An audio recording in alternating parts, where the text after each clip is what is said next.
Hello, and welcome back to the CouchSide Sports Report. I'm Simon, that is Dylan, and we come to you Kia ora. not live from Tamaki Makaurau, Auckland, and Let's go. we have a lot of stuff to talk about today. We do have quite a bit. We have a lot to talk about. We have a lot of sport. If it's your first time around here, welcome, and please stay for the ride. This is where you'll Big see facts. us talk about sport, local and international, give our own opinions on it, whether it is a good or a bad opinion. And yeah, that's basically the CouchSide Sports Report. Yeah, well, that's a pretty good sum up there, mate. And you're probably listening to this on either Spotify or YouTube, as that's where we upload it to. But if you're not listening it to on the other one of those platforms I just said, please follow us there and follow us here if you haven't. And also we're on Instagram and TikTok at couchside.network. Yes, Or sir. couchside_network. One No, of the it's two. dot. It is It's dot. .network, where Yeah. we're posting more and more clips, which is very good. Yeah, man. Thanks to Dylan for putting in the most effort out of Hey, the this two is of a us. two-man team, mate. It's It's a two-man team. You're carrying the two-man team at the moment. No, it's just not Well, true. I carry you at the five-a-side football on a Tuesday, wow. so you get to carry us here. All right, mate. All right. Just because you've scored goals, mate. Yeah, hey, Because tomorrow I hope to get a message from you saying you'll never guess it, bro. Scored. Don't think that's happening. It's happening. Trust Just me. to give context, we haven't won a game yet. I know, but we have fun though. we have a you lot know? of fun. Yeah. Especially when we play some good little phases. That's because me and Gabe setting you up. Hey, the last guy I scored last week against best team in the comp. That was all me. This is a very good That was point. all long range boof. We're improving though. We are improving. Yeah. It's really good. Here we are talking about five-a-side football. I mean- we are going to talk about some football later on. Though. Oh, of course, but I guess yeah. we should probably get started off on Yes. something not as social and local, although it is a local sport, It starting is. with the Aotearoa New Zealand sport. Yes, sir. And the All Blacks have unfortunately been handed their third defeat of the year and the first on the Northern Tour. First Grand Slam attempt since 2010 will go as a dud, and probably the first Grand Slam we haven't actually completed in a long time. Yeah. The All Blacks going down at Twickenham to England, 19 points to 33. Strong start, completely undermined by a shocking second half. Yep. There was a rough yellow card, but obviously that's never the reason why a team loses a game. And Nope. we're not going to try and Not bring that up as a reason. especially not this game. And we're definitely not going to try and show that as a reason as to why we lost when we've been complaining about opposition fans doing exactly that Exactly. the entirety of the year Yep. and for other previous years. Yep. The All Blacks just did not fire in that second half. Nah, man. You watched the game live. Classic story though of this last really couple of years, but especially this year. Yeah, it feels especially that a lot of the problems that were obviously highlighted last year and possibly even highlighted in the Foster era haven't been completely stamped out No. or sorted. Problems with discipline, problems with the basics. Yeah. But now we see more and more like tactical specific problems unraveling with the Yes. All Blacks, which Yeah. never is really something that I remember talking about back when we were in when we had our golden generation, and even that cycle afterwards into 2019. Like we Yeah. weren't worried about how we were under the high ball, and we weren't worried about our No. scrum against South Africa, and we weren't worried. Well, would be, but not to the extent now. Yeah. And yeah. it's just something which needs to be fixed. But It's obviously, basics, man. it's basics at the end of the day. That is what it is. It is like now there might be some internal things going on. I personally aren't gonna. I'm not gonna comment on those specifically. I'm talking like actually like the board stuff like that. Yeah. I'm not gonna comment on those because I don't really know. I will talk about something that I guess you would call internal. But this isn't. It's on the field. Basics, man. Yeah. It's like now I woke up for this game because I wake up early on a Sunday morning to go to work anyway. So I'm like, fuck it, who cares? I'll wake up for these games. Fair enough. So we're up 12-11 at halftime, and honestly, you could argue it could have been. Let me do my maths. 26 for us. We squandered opportunities again, and I should have known what was going to happen in the second half when we were doing that. Second half, actually, I'm gonna because I know the Northern Hemisphere love to overhype their teams. Oh yeah. But can I just say, in this game specifically, must shout out George Ford. Yeah. Excellent game at 10 for them. I believe George Ford has probably been the one English 10 whenever he's actually Yeah. played against us. It's been a worry because I believe Yeah. he started at 10 in that 2019 semi-final. When we played them at Twickenham, the time we drew. Did I he don't think start at played. 10 or Owen Farrell? No, and Farrell would have started at 12. I might have to double check I'm that. pretty sure George Ford was in that game. And George Ford played excellent a game. bit of an unsung hero because when you think of Yes, English teams, yeah. like a lot of people still think of Owen Farrell, even though he's played a lot at inside Yeah. centre. And then nowadays, people are immediately going to talk about Marcus Smith or Finn Yes. Smith, and Yeah. they're not going to talk about George Ford. Yeah. But there's a reason George Ford's starting at 10. Consistent. Yeah. He's the one thing that the All Blacks have not been able to find this year. Consistent. He is the same every time. He knows what he brings. He does it. And, you know, he can run a team that way. And also, he's not the guy that's going to go out and talk about it. Do you know what I mean? So, No, not at all. Yeah, George Ford, excellent game. Fair play to you, mate, if you watch this. Who else? I mean, Maro Itoje is world class. Has always been world class. I love the way that guy plays lock. He was awesome. I'm just trying to think of some other English guys. Ollie Lawrence at centre at 13 was fantastic as well. So England deservedly win this game. I don't think anyone from New Zealand is trying to claim this wasn't a deserved I hope win we for don't. England. I really And it hope wasn't, we don't. And a lot of people obviously saying, no, this Yeah. wasn't the case of Yeah. we were screwed over by something other than the other team being better than Yeah. us. Because it wouldn't be the first time this year we've lost to a team Yeah. who've been better than us. In fact, every single loss we've had this season has been Yes, to a team to a who team better played than better than us. us. When we lost to Yes. Argentina, when we lost to South Africa, and now Yeah. when we lost to England. Yeah. Obviously, if you had to tell me we're going to lose to 3 teams this year, that would probably be those 3 teams I'd be more than happy Yes. to lose to Yeah. in the grand scheme England of are things. hot at the moment England as well. are very hot. Yeah. But I'm really interested to see if that continues into the Six Nations. I'm not exactly sure it does. But I think they probably have a very good chance at winning because if you look at every other yeah, team in the Six yeah. Nations, Scotland are always just in that area where you don't exactly know what's going to go on. Yeah. They can never finish the job. Ireland are still on paper a very good team, but they're aging. And do Yes, they have yes. the right players coming through in the right positions? That's for the Irish fans to tell us. Yeah. But from the outside looking in, Yeah. it's not great. Yeah. Wales, we don't really need to say anything about Wales because they No. are probably the worst team in the Six Nations right now. France have the talent and the depth for days, but seemingly are just so volatile with everything.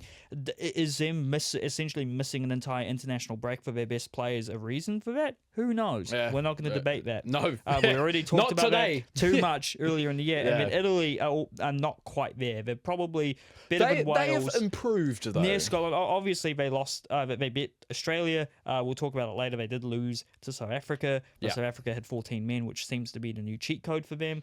Yeah, fair. So I think Yeah. it's actually the best opportunity for England because if they play Yeah. like how they played against New Zealand and all the other games, Yeah. I think they will get past Ireland and I Yeah. think they'll get past France just because they're more Yeah. structured and cohesive in France. Maybe I don't think you'd say they've been in a bit of a weird place since DuPont's been injured and he'll be back soon. But Yes. you could argue that's probably the case. It was the case for the All Blacks when we missed Roygaard for a Yeah. lot of this year, and even Yeah. in this game, Yeah. from what I read, we missed him when he came off. So he went off early second half. I think it was.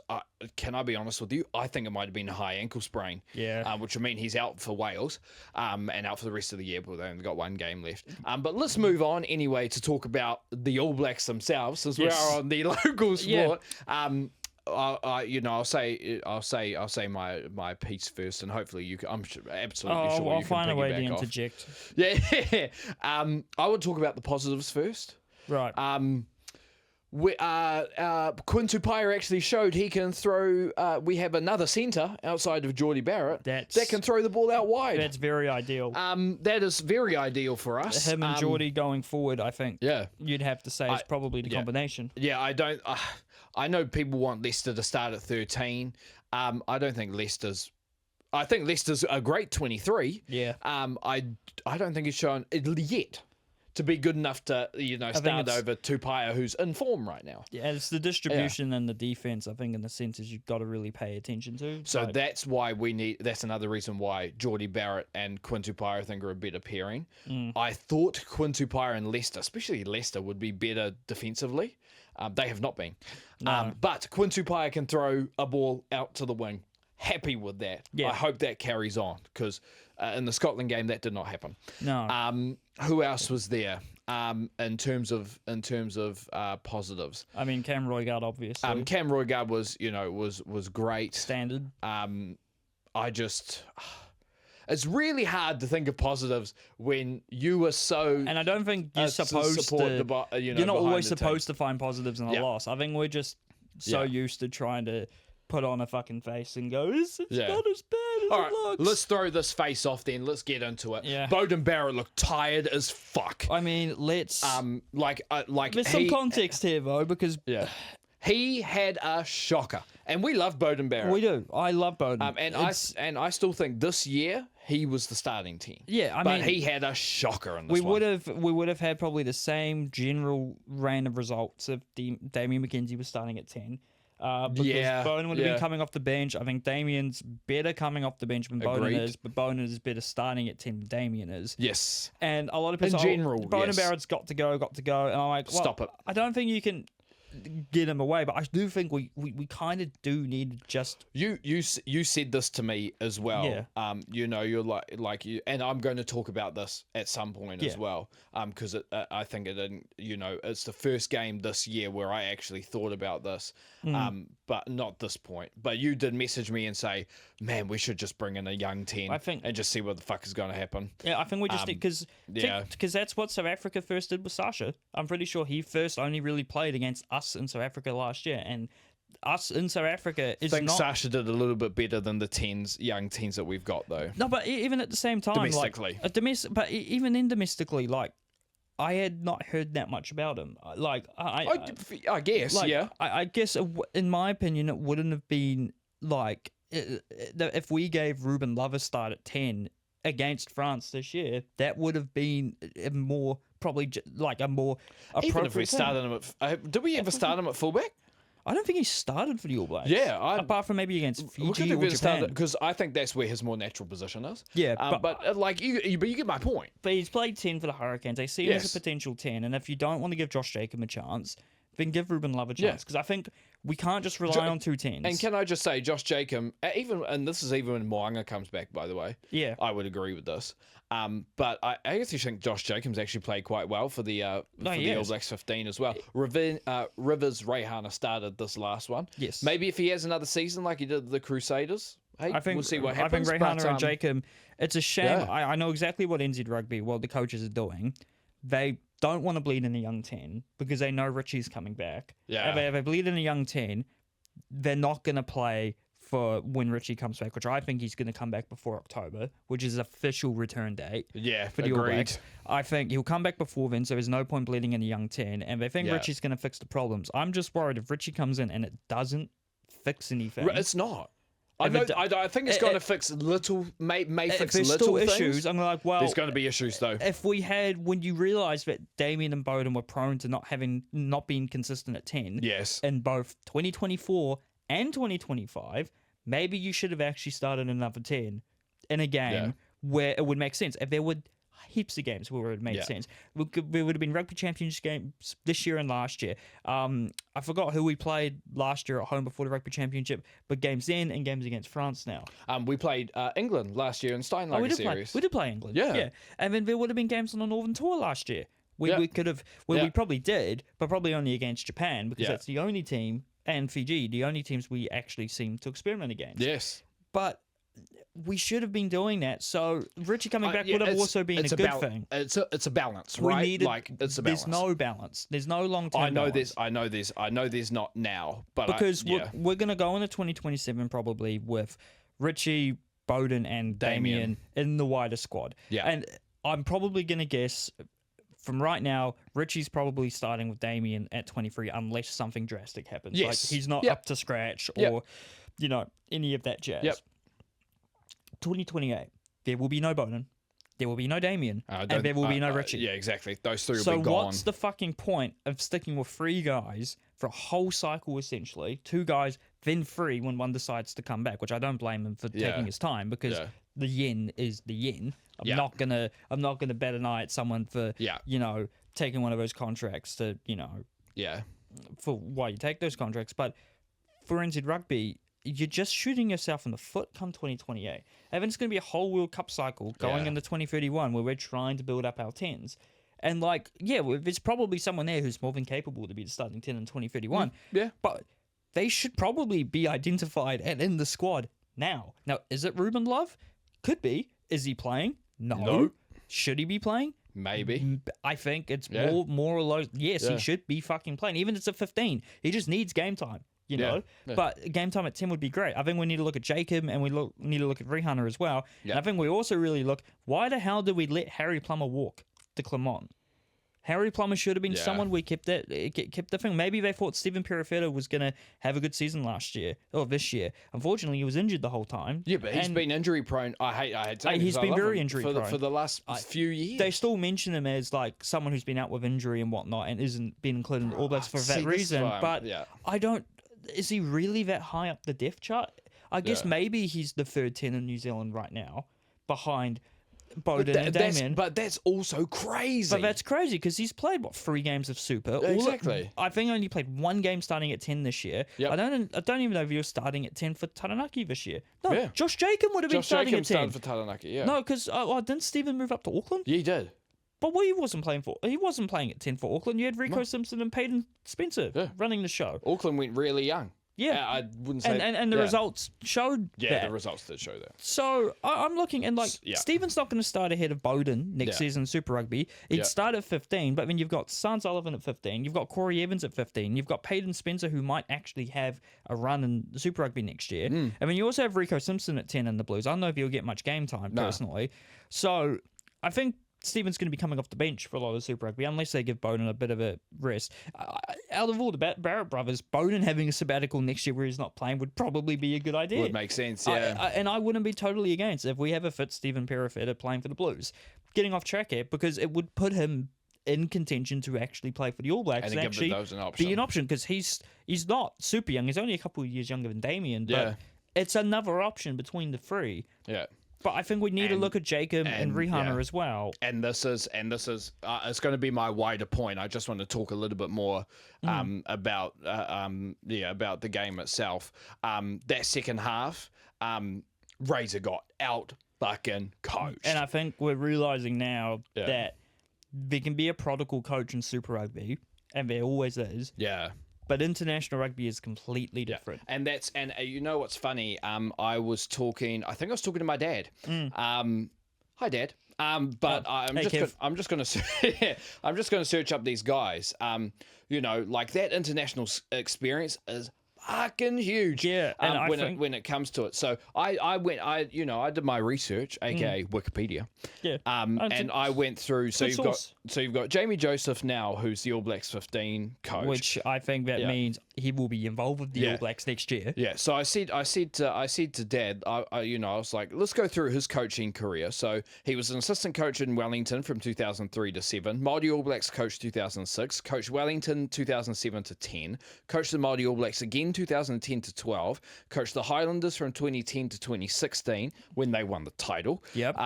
Coached the Barbarians in 2015. Then when coached Japan and did very well from 2016 to 2023. Was the perfect man to take over Eddie Jones. Yeah.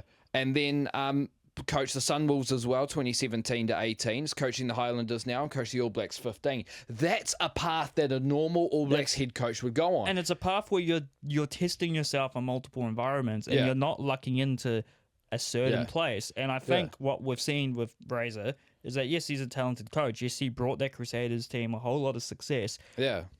But how much of that was pure coaching and pure the amount of talent he had available to him? And this is and then I brought up another name as well to Dad. I see, if the Blues have another, great couple of seasons, so I put Vern Cotter up there. And Vern's been everywhere. Yeah, and I've got here, Vern coached Bay of Plenty from 2000 to 2004. He was the Crusaders forward coach from 2005 to 6. Coached in France at Clermont from 2006 to 14. Scotland, he coached 2014 to 17. Barbarians 2017, Montpellier 2017 to 2019, Fiji fantastically from 2020 to 2023, and in his first season at the Blues wins the title. Exactly. Like Like those are the guys we need coaching. Tony Brown has gone out and now coaching in South Africa. John Schmidt has gone international and actually starting to bring Australia back a little bit. So I understand that sometimes you got to go off the beaten path. But you need that international experience. The thing, he has had a little bit of international experience, but nothing. I actually didn't know about this. So he was assistant at Canterbury for a very long time. Yes. Coached them for a couple of years in the Mitre 10 Cup. In between that, at one stage, was the manager, the coach of Brazil. Fair enough. Never realised that. Yeah. I was U20 coach for New Zealand for a bit, and then he went to the Crusaders. So obviously, did he win anything with the U20s? But that's nowhere near the international experience of Joseph and no, not at all. And Vern Cotter. There's 3 seasons of MPC in there as a head coach. Yes. Before going to Super Rugby, where I think we're looking at it, he may have had a super team at his disposal. Which fair. I think he probably did. He had Richie Mwanga, and I think it's very easy to get the best out of Richie Mwanga. Yeah. And then you would have had a whole bunch of other players around him, and I mean the team which won all those titles in a row was more or less the same team for most of the time. Yeah, you could argue that. Just I mean, you could argue that even now with Rob Penny coaching them. Yep. The only difference might be young guys like Leah Willie. I just think that 2024 was a bit of a blip in terms of their performance, and I don't know if that was because Razor left. I think it was injury. I was very injury ravaged, and possibly teams sometimes have a down year. You had Will Jordan out the entire year. You had Scott Barrett out the majority of the year. It's just something that happens, and the coaching can't fix it. Yeah, because look at Rob Penny. Wins the title with probably the exact same team the next year. Exactly. So he's proving. I guess unfortunately for him, he's proving that point. But I'm just going to make my point now. My big point that I wanted to make. This was, and I questioned these since the start. But this first game is where I really question what the hell is New Zealand rugby, Razor, who I know will of course have influence in this, when it comes to the selections of the squad in general. Because like you said before, you've got to select guys who you actually trust to play. Yeah. And you you trusting a guy to play that just came back from France. With Leicester, and this is my point, and we made this, we made these points with our selections. I trust Leicester, though, because if I could select someone who's played in the French league recently, I will, because the French league is. Oh no, I'm not saying he shouldn't have been selected. No. But what I'm saying, I'm trying to make the point of you selected all these centres, barely played any of them. Yeah. That's a very good point. Tafanawai injured, yes, but you barely played any of them. You selected Kirifi, who you played for a couple of games off the bench and then have barely played since. He only really stopped playing at the tail end of the championship, I think. Yeah. You what's it called? You selected Samapini Finau to what? And then, another thing we're also missing is, we have a very young forward pack. Yes. I think those guys, will become those leaders as they get older and stuff like that. We are definitely missing that. But I'm looking at these selections going, why the frick are you selecting these guys if you're not even going to trust them to frickin' play? Well, I think the thing is, and this is what annoys me, that they've not done it with 210s, but they've clearly done a lot of rotation and a lot of other positions. They've gone for a lot of players at 7, 6, and 8. Kirifi, they gave him a decent run off the bench, and then he started. Unfortunately, I think Kirifi's issue is that you have Adi Savia at 7 as well. Yeah, fair. And I think we've realised that, yes, Adi Savia is still an international 7, and he should be playing at 7 internationally. And unfortunately for Kirifi, he, only plays open side, and can't really, if he's coming off the bench, then you have to make sure every other player who's starting can cover other positions. Where if you're starting Simon Parker or Peter Lakai or Wallace Atiti, you've got that. But I think if you're picking players, I think more importantly, players like Ruben Love. Yeah, and you're not playing them. Then what's the point? Yeah, so I'm looking at some of these backline selections as especially. Oh, and I think Rieko Ioane was given up on a little way too early. And also, because you keep trying to play him on the wing, you stupid fool. And also, why are you calling up Severus and not playing him? This and you made this point to me off camera, not today. You messaged me. Yeah. I don't, and this is where my problem was with selecting Kadhafi in the first place. Yeah. Although, you know, I would select Kadhafi, Yeah. though, based on form and the other players available. but this is what I'm saying. I don't think we can base all our players off of Super Rugby Oh, form no, anymore. exactly. I don't think we can, but I think if a player plays really well in Super Rugby, absolutely give him a shot on the All Blacks. Yes. Because it's the highest level they're going to play it before the All Blacks, typically. Fair. But also, we need to be looking from just a non-pure form perspective. Like, we need to be looking at guys who we can see they've got the intangibles and the right that we skills for need, international rugby, but they might not be shown in Super Rugby because they play in a team which doesn't allow for them to show those skills, or it's just a shit team in general. And this is where the Blues players get fucked over. Yes, yeah. Especially, I actually think, you know, if we're just talking about the Blues themselves, I actually think the Blues played a way more balanced game in 2024 than they did this past year, although they did get past the Chiefs and get to the semis. Yeah. You know, I'd like them to play a little more balanced game as this year goes on. But you're right. But you know, like, this is where I'm saying with squad selection. I'm saying, like, I think you've got to look at yourselves at the end of this year and being like, are we actually selecting the right players? And I think in terms of forwards, majority of the time this year, I actually think you've selected them very well. Yeah, I But think what it's the just a hell are number you of doing forwards. in that back line? And yeah, the back line just seems all over the place. And it's like, and also on top of that, don't select so many from the same place, because I think that's an issue we're starting to see. If you try to just base your whole squad around the core from one Super Rugby team, it's not going to work. You're selecting all these Chiefs players, No, mate. when we won the World Cup in 2011 and 2015, were those teams completely Crusaders dominant? No. Not really. Yes, you had Richie McCaw. Yes, you had Dan Carter. But in other positions, other key positions, you had... Tony Woodcock, Blues. Yeah, you had Kevin Mialamu. Blues. Dan Coles. Hurricanes? Hurricanes, yeah. Brody Retallick. Chiefs. You did have Sam Whitelock, and you did have Kieran Reid, sure. But Jerome Kano. Blues. And then you had Aaron Smith. Highlanders. Piti Wepu. Blues / Hurricanes, but Blues. Ma'anonu. A lot of teams, but not the Crusaders. Hurricanes. Conrad Smith. Hurricanes. Corey Jane. Hurricanes. Richard Kahui. Was Chiefs? Yep. Yeah. Nehemiah Scudder. Was frickin' Hurricanes. Ben Smith. Highlanders. Sonny Bill Williams. Went around a lot of teams, but I think it was Crusaders the first time, but Chiefs the second Chiefs time. the second, yeah. That's Ended not up playing for the Blues at one like point as maybe well. at the front row you had quite because you had the Franks brothers and Wyatt Crockett. Wright Crockett, Cody Taylor. Yeah. Sure. Yeah. But it's not now where you look at a team and you're like, you could see Tamaiti Williams starting with Cody Taylor and Fletcher Newell. Yeah. And Scott Barrett. Yeah. The Lucy's surprisingly no Crusaders really there. Yeah. At all. But then you get to the rest of the team.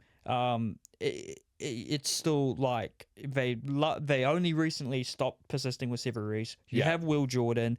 Honestly, yeah, it's not too bad, but it's just a whole squad. Yeah. It's just all one. And like I thought we were going in the right direction when we weren't calling up guys like David Haverley and whatnot. Although now I'm kind of thinking maybe we should have called up David Haverley. Maybe I hope you know I'm glad he's played this way. I hope Dalton's making them regret the frickin' hell out of not selecting I think there's a him. lot of players and a lot of teams who would feel very hard done by based on other players getting in. I think almost every single winger in New Zealand who scored just as many tries as Sever Reece in Super Rugby or showed any sort of promise. So I'm looking at guys like Caleb Tangito, who was injury prone. Leroy Carter was the one who he to be fair, Leroy Carter did get the chance. Yeah, and he's playing every game He's now. playing. And there's a Should reason he why. be the long-term starting on right wing? I think the scam against England's probably suggesting not. Maybe but he's not. a very handy player to have. Yes. But Caleb Clark had to go through a shit ton just to rightfully say, yeah, I should be the starting left wing. And he's the best winger we've got. If he was starting against England, maybe the result would have gone maybe just a little bit differently in some ways. I'm not saying we'd win the game with him. No. But the high ball that he'd have would be very beneficial, which we don't really have anywhere else. Yeah. So I think we... and at the same... And also it would have been able to probably combat Roebuck, who was playing 14. Because in the air... Man, Roebuck took Leicester to school. There needs to be another... you almost need two wingers who can do the high ball these days. Yes, absolutely. And your fullback who can do the high ball. Absolutely. Like Will Jordan, he's just had an off season. Yeah, we'll have to see next year what goes on with him, and if it isn't going good, then maybe we look at someone else than Will Jordan, which sounds ridiculous to say. But I think you have to, with the couple of last seasons we've had, I think you have to look at some different alternatives. Yeah, and to be fair, maybe more of an issue is the persisting of Will Jordan than Bowden and Damien at 10. If he clearly hasn't been at his top this season, why don't we give anyone else a starting role at fullback apart from Damien McKenzie? There'd be other fullbacks. It's very interesting. Other fullbacks could have gotten the role. You have JRK at the Highlanders. Yep. You have who else started at 15 for the 15 team? You could have given Shafi Haki a run out. Yes. I know he's a Crusaders player, but I'm not saying not select Crusaders players. Yeah. I'm saying balance the fucking squad selection out. I'm actually, you know what I'm saying? I'm actually saying select the freaking best players you can find for the model of that you actually need. But you need for international rugby guys good under the high ball, guys who can kick well, guys who are going to be able to hang with the best. I think we're going to see Jacob Ratu-Maitavuki Nickbins in the All Blacks soon. Look at you with the pronunciation, mate. Don't glaze me, mate. I'm even thinking, and this is a bit of a rogue one, like you could, if he's actually starting at 15 for the Chiefs next year, Etienne and Naisaturo could maybe have a season, because I think he'd be very good. He'd need to have a pretty good season, but yes. If he's starting at 15 and Damien's starting at 10 for the Chiefs next year, because apart from that, who's starting at 15 for the Chiefs if it's not Damien? Good point. And I've talked to you about that because I don't think it'll be KT, who's someone who I think we immediately need to call up when he's eligible next year, which will be on the Northern Tour, based on if the Super Rugby form's good. Yeah. I want Macca Springer to keep on getting games. Big I know facts. he's a guy who doesn't really like going into contact, and he needs to sort that out if he wants to be a rugby player. Yes. But I think selection-wise, we just need to make sure we're not selecting duds. Like maybe with, I'm not going to say duds, why are we selecting Fino if he's not going to play? Yes, he's been injured, but select someone else. Select Leo Willie. And he has had personal family things going on, and we're not going to. And we can't criticize that. But this is what I'm saying, that with the point of selections, you've got are the All Blacks and New Zealand rugby actually picking the right model of player in each position? I think for the forwards, they've mostly got it right. Yeah. I think for the backs, they need to have a good hard look. With the backs, I think scrum half, you can't really do much more. I think maybe next year, depending how he plays, you might see more and more people suggesting Dylan Pledger. Again, he's 19. Let's be realistic. Yeah, let's calm down here, mate. At 10, we already talked about that today. Yep. The wings, centres, fullback, again, just need to make sure, because we know who the locks are for some of those positions. Caleb Clark and Geordie Barrett, locked in. Yeah. Locked in 11 at 12. 13, 14, 15, maybe not so much 15, but 13 and 14, they're still wide open. You have Tupai leading the 13 charge. Yeah. Carter's been given the opportunities to 14, but I think that's a Caleb Tangito jersey sooner rather than later. Does he play against Wales? We'll see. I wouldn't be surprised if he does. I know I've been telling you that, and you've been telling me, Simon, you're an idiot. But if he plays against... but I'm not telling you you're an idiot because I don't think he should have a chance of getting selected. Because he won't. I'm telling you you're an idiot because look at the freaking selections we've already been making. You think that's going to change in one game? Well, against Wales, I won't say the pressure's off. Also, can I just say this? If we lose to Wales, I think would have to be serious talks. There'd be serious talks. If we do lose to this Wales team, I don't even think it's an overreaction if we go, okay, we actually need to have a fucking chat about this, because it's the worst Welsh team we've probably ever seen. A team who scraped past Japan at home to win on the weekend. Yeah. If we're losing to that Welsh team, even if it's a rotated team. Can I make the argument then? Maybe we do need to lose to Wales. To sacrifice. I'm gonna put that. I'm not saying there's not sacrifice. I get what you're saying, but do we need to do that to actually take a look and be like, man, what the frick are we doing? It would lead to a drastic change. Yep. But there's always the chance that they get that change wrong. But I think Jamie Joseph will be there. Joe Schmidt is off contract. I don't know what Tony Brown's situation is, but if he's available to get, offer him the fucking bag, offer him every single thing he wants. You get Brown in, you get Schmidt in, you get Jamie Joseph in. Or you just try to get all three of them in for next year anyway. I think you need to do that. They all need to be in there. We did that heading into 2023. We brought Joe Schmidt in, and I think we brought someone else in. And did we already have Jason Ryan by that point? Jason Ryan was at Razor Edition. No, he wasn't.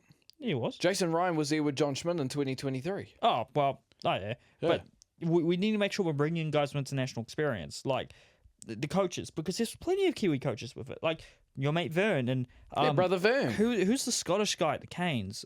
Because he's Laidlaw. Craig Laidlaw. Craig Laidlaw's had a heap of experience. Yeah. So much. And then well, obviously the Chiefs guys off to Europe. What's his name?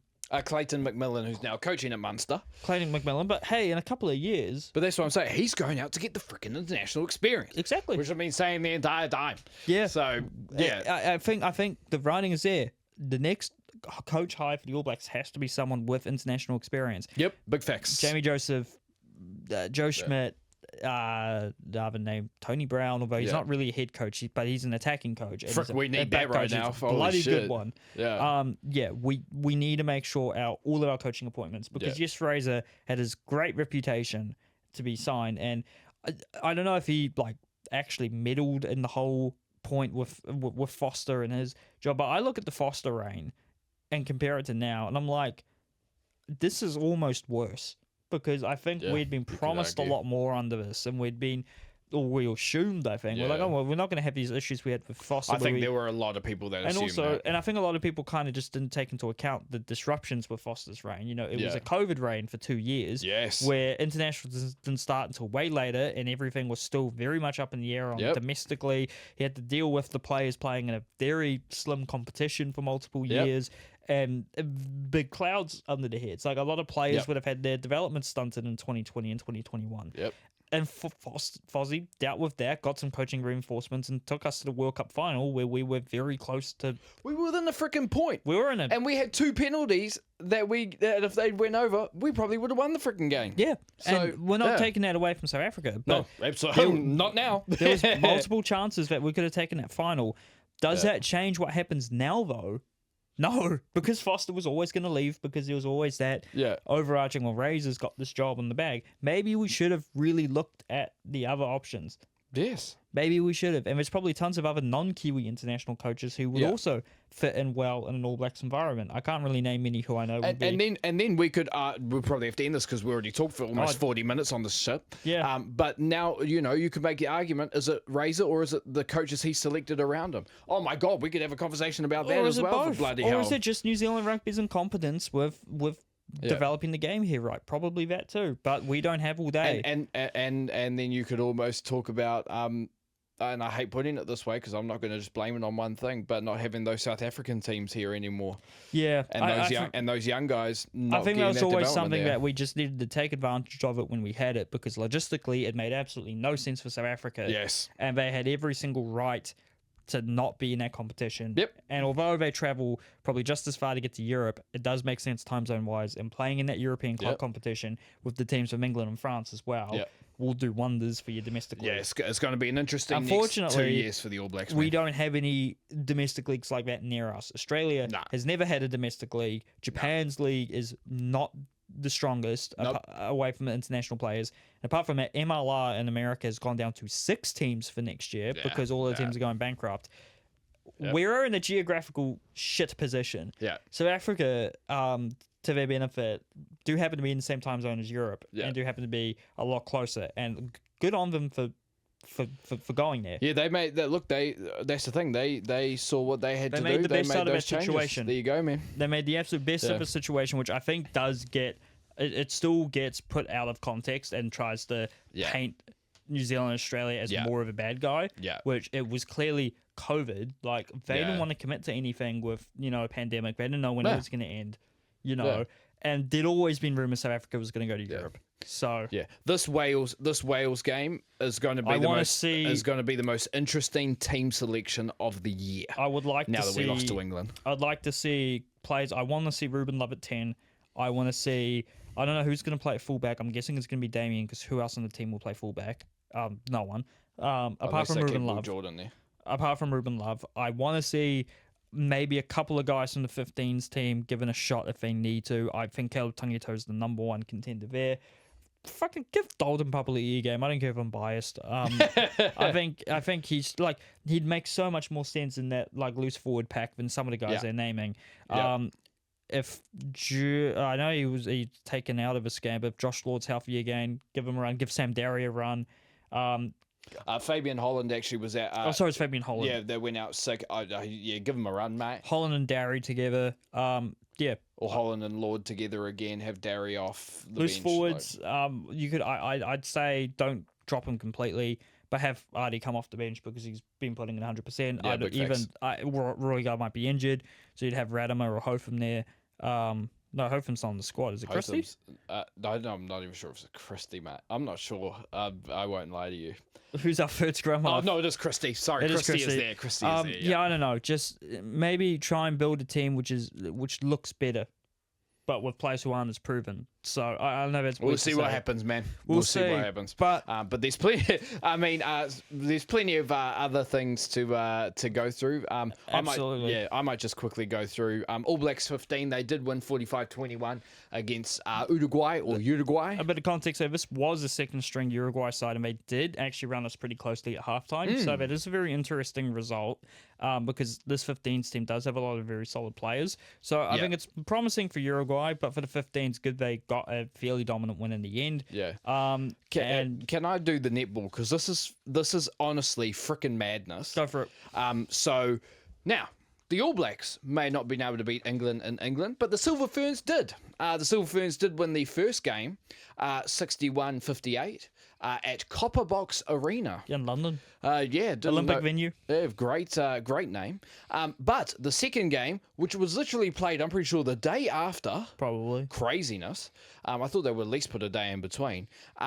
Flipped the scores because England won 61-58. Replicating. So let's hope that game 3 on Thursday at 8 a.m. The Silver Ferns win 61-58. That'd be pretty madness if that was 3 scores. Or they won 68-51, you know? That's a very good point. Flip it around a bit. As we move on to the ANBL, and I just wanted to quickly say words. Came out the other day, the NZ Breakers will not be wearing a pride flag on their uniforms for the upcoming Pride Week this season due to objections and the players. And I just want to say no player at the Breakers or any sports club should be bigger than the club to make a genuine, non-threatening, non-harmful message to the community to show support for a minority group, which still to this day doesn't get represented as well as it should in some areas. I think it's absolutely piss poor when players decide to take the stance. We're like, I can't do it because of religious reasons. I'm not saying that your religion's a sham. I'm just saying that you should not be putting. It's just really frustrating to see. I get it. No, players I get it. Not, and I'm more pissed off at the Breakers for giving in to players at the team. I think that no group of players should be bigger than the team. The team should be making these, decisions for not the players, but for the community. Yeah. And I think it's piss poor that we're not wearing, because it's not even like a special jersey or anything. It's just a flag. It's a pride flag. It's to show support. And I just find it frustrating we're still having this issue, and it's not just in basketball, and it's not just in New Zealand, it's around the world. Yeah. And not in this circumstance here, but you see a lot of contradictions with the players that they'll happily not wear this jersey and make a point out of it, but they'll happily wear the jersey with a gambling sponsor, which goes against most of the religions. Manly.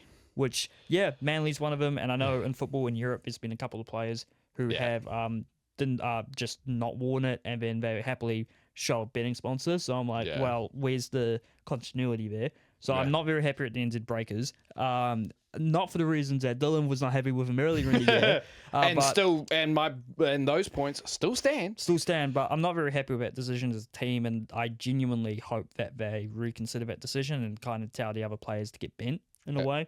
Because I think it's you should not be able to hide behind your religion as an excuse to not support, to persecute other people. Sorry.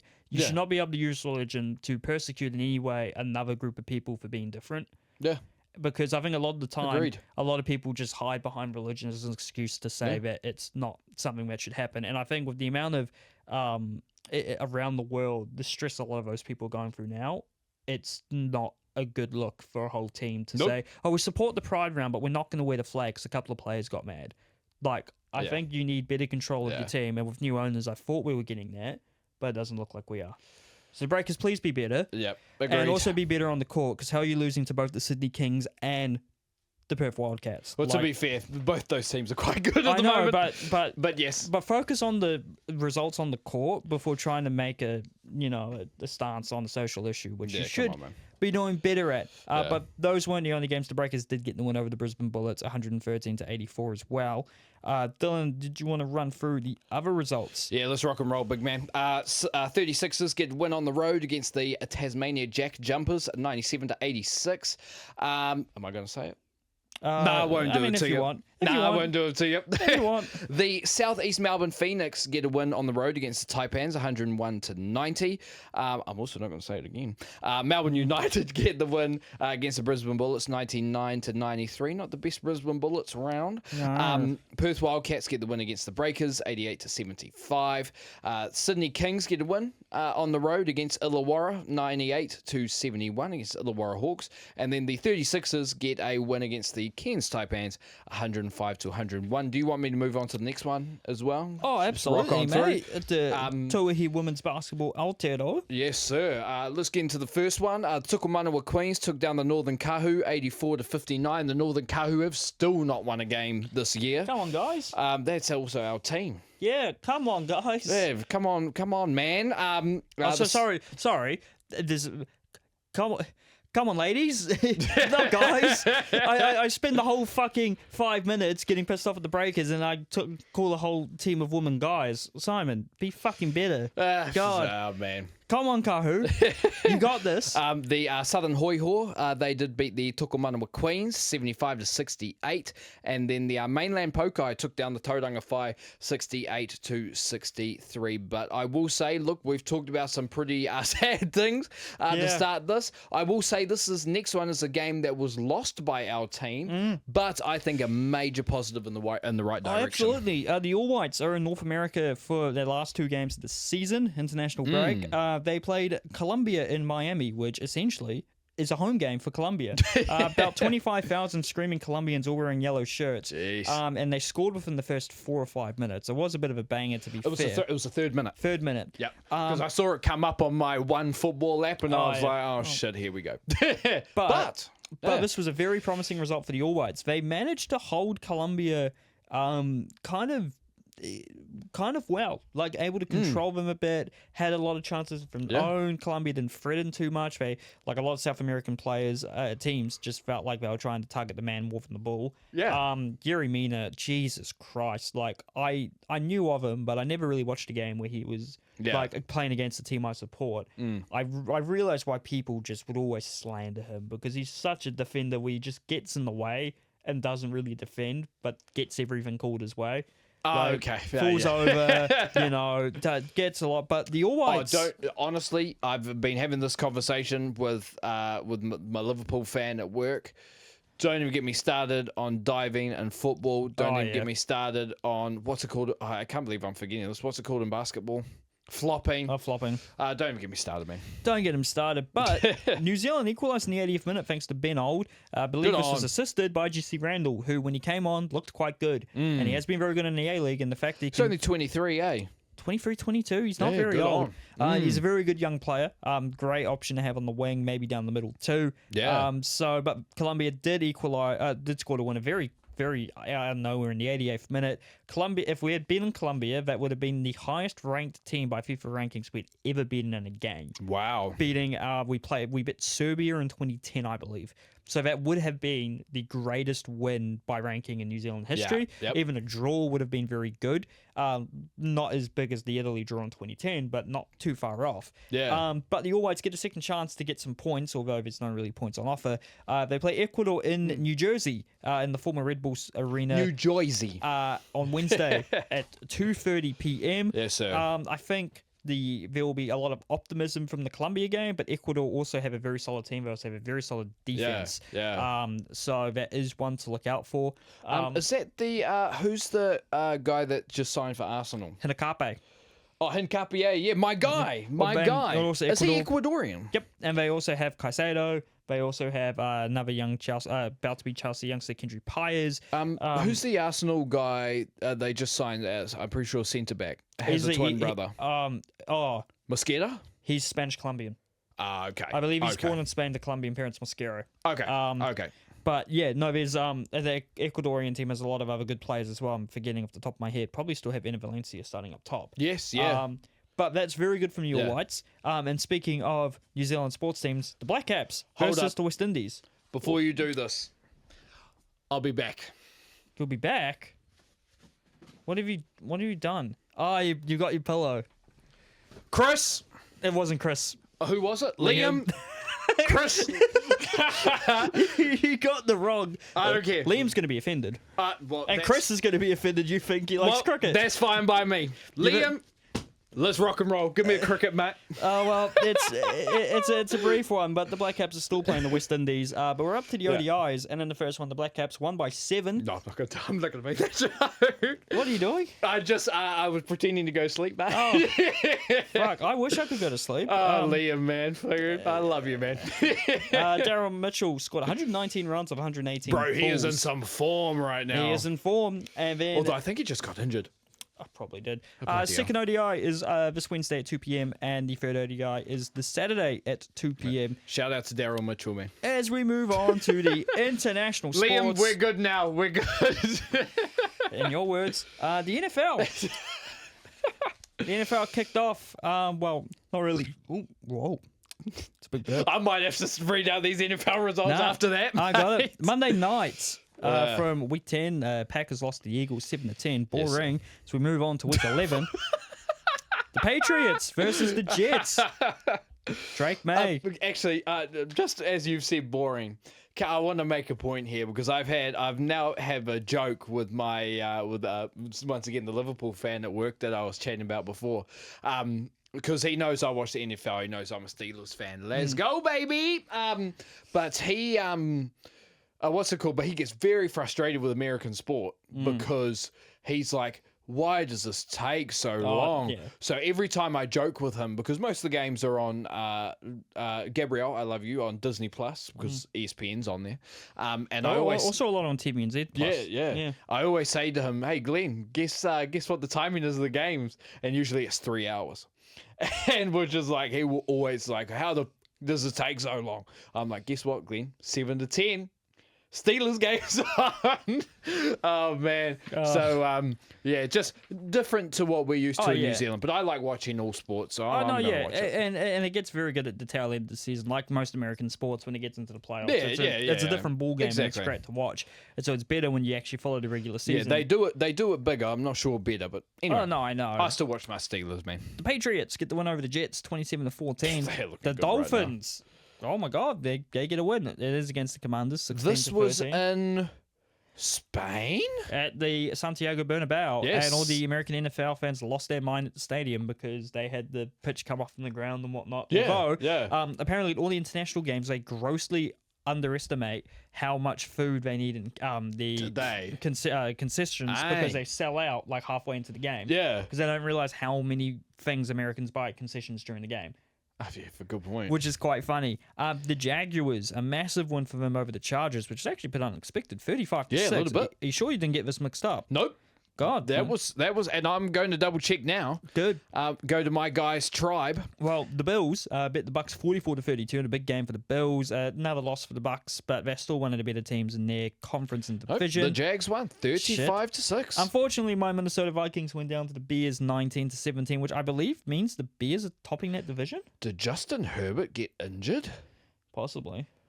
Yeah, he only threw 18 passes. Oh, well, that's probably... And Trey Lance came in for 3 for 8. Okay, so I think it might be an injury. Okay, if you're starting Trey Lance, then that's why you lost by 29. Bears? You talking Bears? The Bears bet the Vikings. The Bears are now, yes. That it's their turn and to guess lead. who they play next week? The frickin' Steelers. Oh, well, have fun with Caleb Williams. Yeah, thanks, mate. The Giants lose to the Packers, another team in that division, 20-27. No, it's not. No?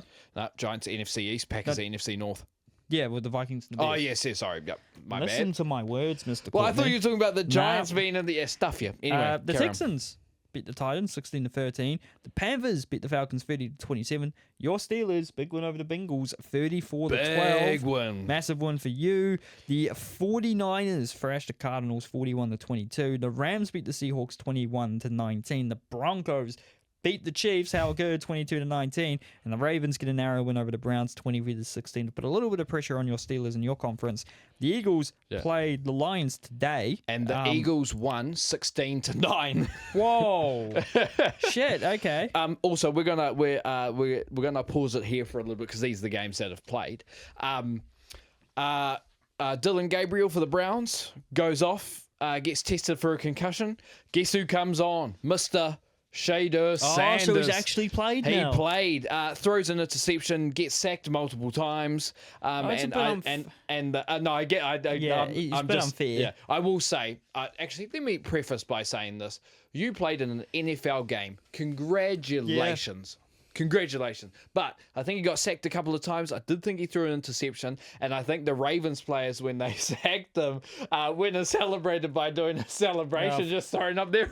Of course they did. Oh, man. But which is kind of funny. That's... Well, but you guys had Mason Rudolph balling up for you guys. Yeah, as well. he came in and stepped up. Rodgers went out with a hand injury, wrist injury, which looks like it might have been a break. But can I just say, shout out to who Ben Roethlisberger has nicknamed Mount Washington. Darnell Washington. You heard of Darnell Washington? Who, where's he playing? So Steelers, tight end. Tight end. Yes. So Darnell Washington is a 6'7", listed at 264-pound tight end. Jesus Christ. But really, I think he might actually be 300. Yeah. 6'7", 300-pound tight end. In this game, two highlights for me because I watched the entire game. Yeah. Both defenses, especially for the Bengals, actually played quite well. That's good. It was actually Joe Flacco threw a 74-yard pick six to Kyle Duggar, our safety, who we just traded for. So, yay. And then there was a fumble that led to another defensive touchdown. Love seeing us get defensive turnovers because our defense has struggled compared to usual. But Mount Washington, Darnell Washington, first of all, he didn't get the first down on this, but hurdled over two players. Oh, brilliant. And almost got the first down. And then at one point went on a 31-yard run where he fended off a grown man like it was a child. Yeah. Then he was running up the sideline, kept his balance when Geno Stone from the Bengals tried to tackle him, but Geno Stone pretty much tackled him and dodged him at the same time because dude was running at full bloody speed. Oh, yeah. You don't fuck with that. Yeah, and then the third defender gets him out of bounds, but has to jump over him, and Darnell Washington ends up throwing him out of bounds anyway. Just go and... We can't play it because they'll probably get copyright. But search up Darnell Washington. But search up Darnell Washington Bengals highlights. Oh my God. What that's a Steelers player if I've ever seen one. And what a dude. What a player to have. What a highlight. And then what won't be a highlight is tomorrow's game between the Raiders and the Cowboys. I am still, I will say, really surprised that Max Crosby is still on the Raiders.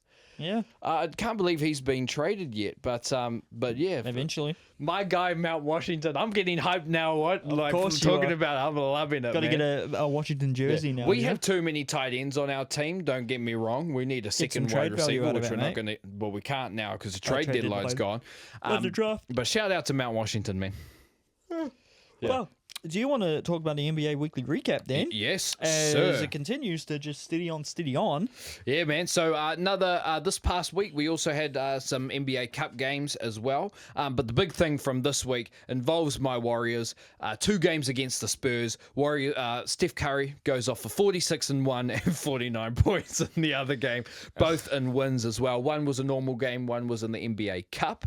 And they still count as regular season games anyway? Yes. Yep, they do. But speaking of the NBA Cup, and there were some fairly big matchups, especially in the East. Cavs got a big win over the Heat, and then the Pistons got a big win over the 76ers. And speaking of the Pistons, and speaking of the standings, OKC still at the top of the West. I'm telling you, 69 and 13.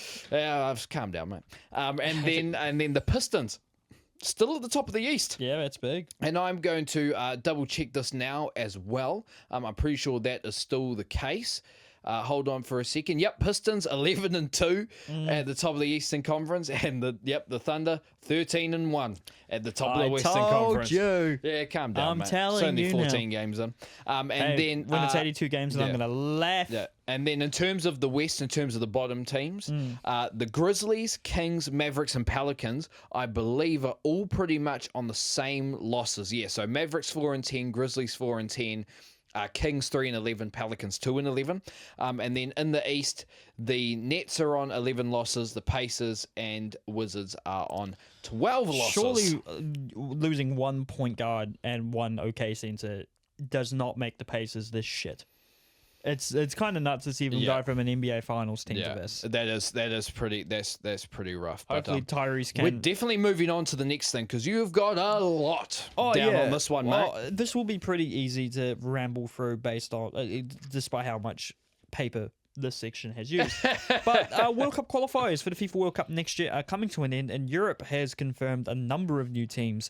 And the tournament for today, or for in the last couple of days, France, Croatia, Portugal, and for the first time since 1998, Norway. Shout out to Haaland. And we'll talk about that. Just to preface, in Europe, there are 12 groups, some with 4 teams, some with 5 teams. The group winners all qualify for the World Cup directly. The 12 group runners-up and will qualify for the playoffs alongside 4 teams who were the best group winners in a different competition in Europe called the Nations League. The best group winners who do not finish in the top 2 of their World Cup qualifying group qualify for the playoffs as well. So there's 16 in total. They're broken up into 4 brackets of 4, and the winners of those all qualify for the World Cup. So you have 16 teams from Europe in total. So I'm going to go group by group because some of these groups are done, but some of these groups will have 1 game to go.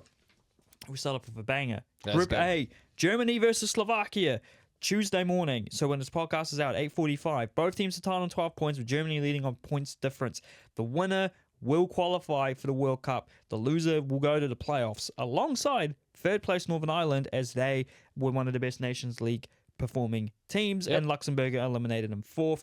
If Germany are forced to go to the playoff, that's huge, and it's a massive win for Slovakia.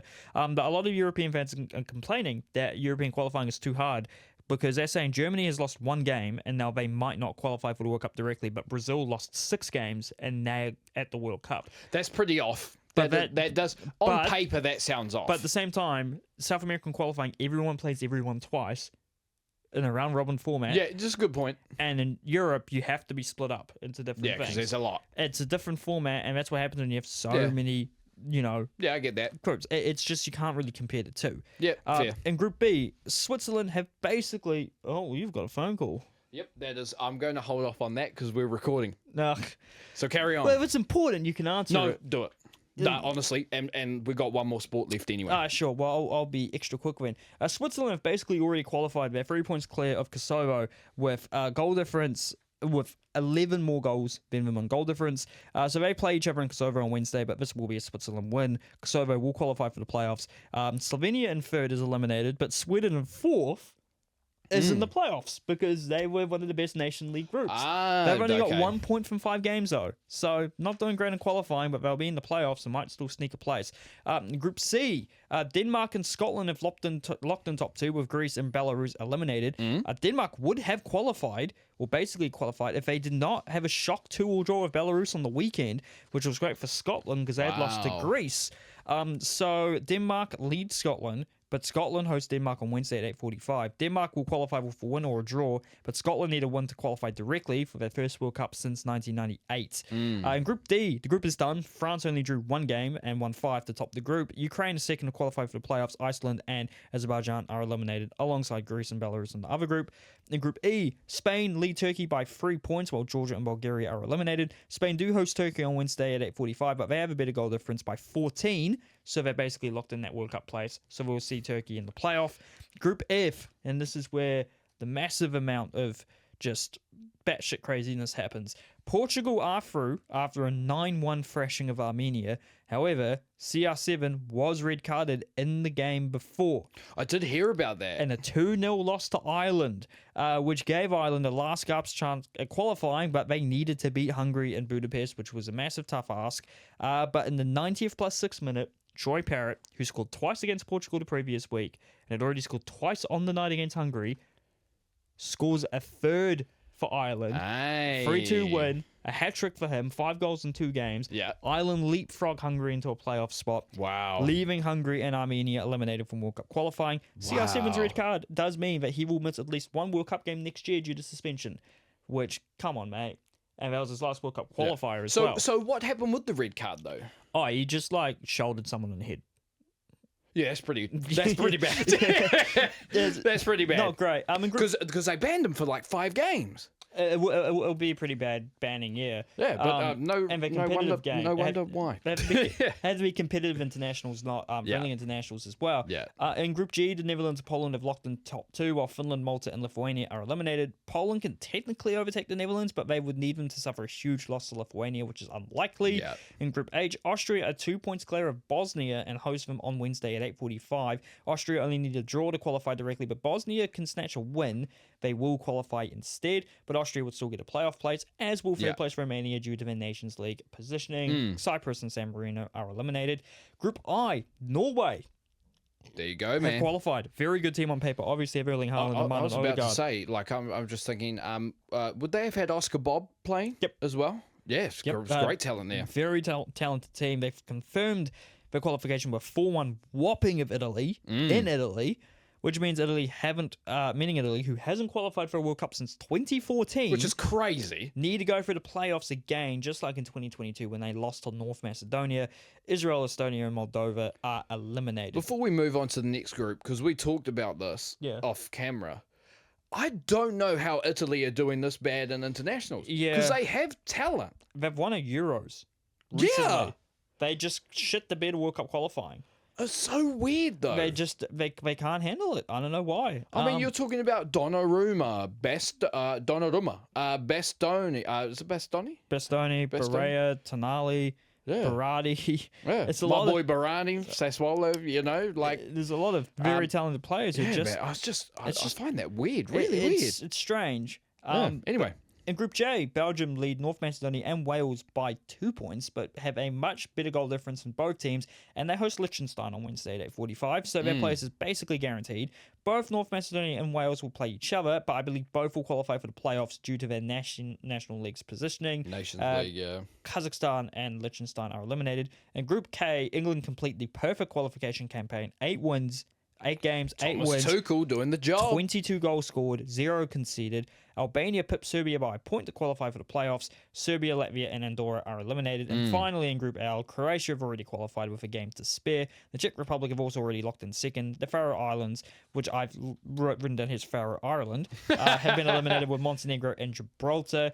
In Africa, the playoff to be their representative in the Interconfederation playoff has been happening. Cameroon lost to the DR Congo, or my new favourite saying for them, Dr. Congo. And Nigeria beat Gabon in a very, very last-minute affair to set up a DR Congo-Nigeria game to find the Interconfederation playoff representative, and the DR Congo got the job done, beating a loaded Nigerian side to book their place. Nigeria out of the World Cup, their second straight World Cup they've missed. This is a team with the likes of Victor Osimhen, Alex Iwobi, and a number of other very talented players. And in CONCACAF, North, Central, and Caribbean America, a number of Wednesday 2 p.m. games will determine their 3 non-qualifying teams. Keep in mind the US, Mexico, and Canada are already qualified as hosts. And Group A, Guatemala versus Suriname and Panama versus El Salvador will determine Group A's winner. Suriname are level on points with Panama and lead goal difference by 3, so we are in the driver's seat here. Suriname have never qualified for a World Cup, and Panama have just once before back in 2018. Yeah. And Group B, Curacao lead Jamaica by a point, but Jamaica hosts Curacao to determine the winner. Jamaica have qualified just once before in 1998, and the Reggae Boys will be hoping to get the job done, but Curacao... That's an actual nickname, by the way. I know. It's a great nickname. It's a great nickname. Curacao have never qualified. And in Group C, Honduras lead Haiti by 2 goals on goal difference, and both teams are on 2 points clear of Costa Rica. Costa Rica play Honduras, while Haiti hosts Nicaragua. And Costa Rica can potentially leapfrog both of the top 2 if Nicaragua pull off a draw against Haiti and they beat Honduras, which could happen. Haiti last qualified in 1974, Honduras in 2014, and Costa Rica is the only CONCACAF side who qualified in 2022 who hasn't automatically qualified yet. Wow. So they, are the standard here.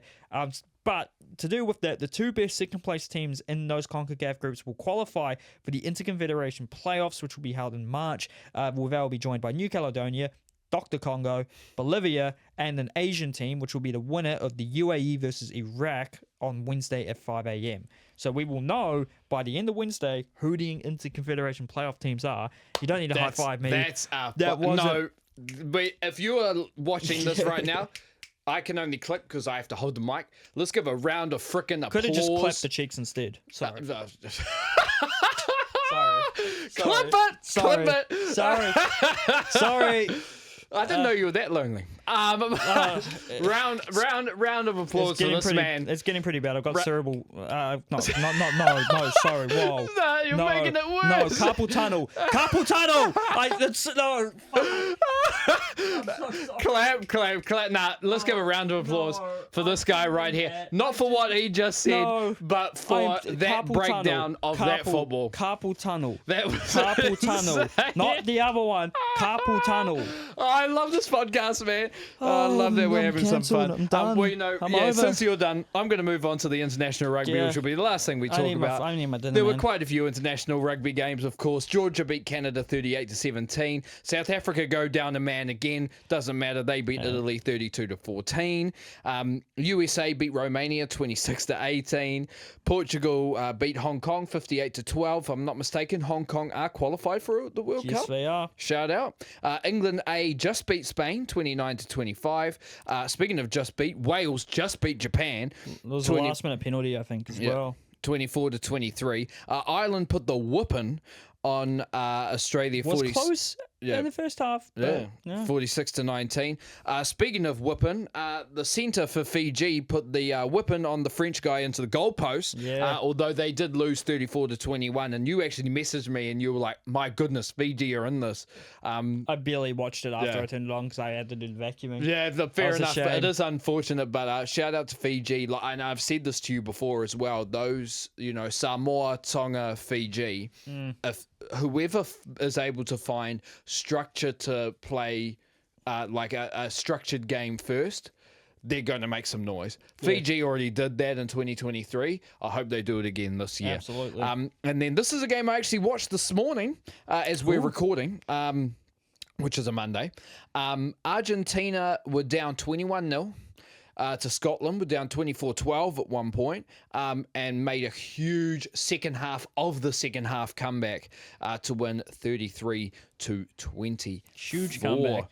A lot of people in the Northern Hemisphere are surprised Argentina won that, and I'm going to reply to you with, do you not realise how good they are? Do you not watch the Rugby Championship? Yeah. Where are they ranked at the moment? Argentina? Probably about 7th or 6th. Yeah, I'm pretty sure that's above Scotland. Because I think that was really the last lot of international games, which would determine the world ranking. We've still got determining world ranking, yes. Because you've got the, what's it called? World Cup playoffs. Yeah, not even the playoffs. Samoa taking on Belgium. Yes, you do have that.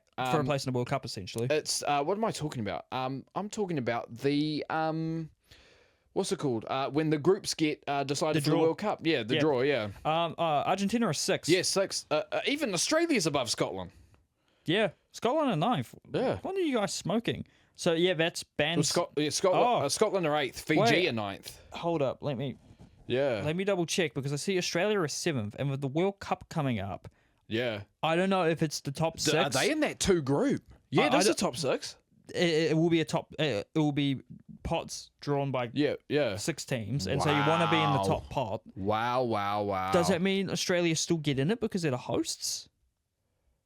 I don't know if that's... No, sorry, band is just the 6 highest ranked teams. So I don't think Australia get put into band 1, so you will have in band 1 for the World Cup draw South Africa, New Zealand, England, Ireland, France, and Argentina. Yes. Australia will get one of those teams in their group. Yep. As will Fiji, Scotland, Italy, Georgia, and Wales. And then I won't do all of them because I'll forget what teams actually haven't qualified. You have Japan, Spain, Uruguay, the US. Probably will be Samoa with Chile there. And then you have Tonga, who are 19th, with Portugal, Romania, Hong Kong, Canada, Zimbabwe. Because Belgium, unfortunately, won't qualify. Yeah, it's going to be interesting to see those groups. Samoa. Yeah, it's going to be we'll see. interesting to see those groups. But off that hilarious On that bombshell, ending, I do apologize for my words. I do. I love doing this with you, man. This is fucking awesome. Yeah, it's great when you do it, but not so much when I do it, man. that's you're probably more used to me saying something something like that. Anyway. Dylan, in the 7 years of knowing you, you've said some very, very questionable things. But you're smart and you don't save them on the podcast with a mic in your hand. Yeah, and I'm still a good person, so Oh, exactly. you know. Same here, believe it or not. Yeah, that's a very good point. I think most people listening to this believe it. Can I just say before we get out of here, I said this to you at the start as well. Like Simon said, we're posting more shorts and stuff like that.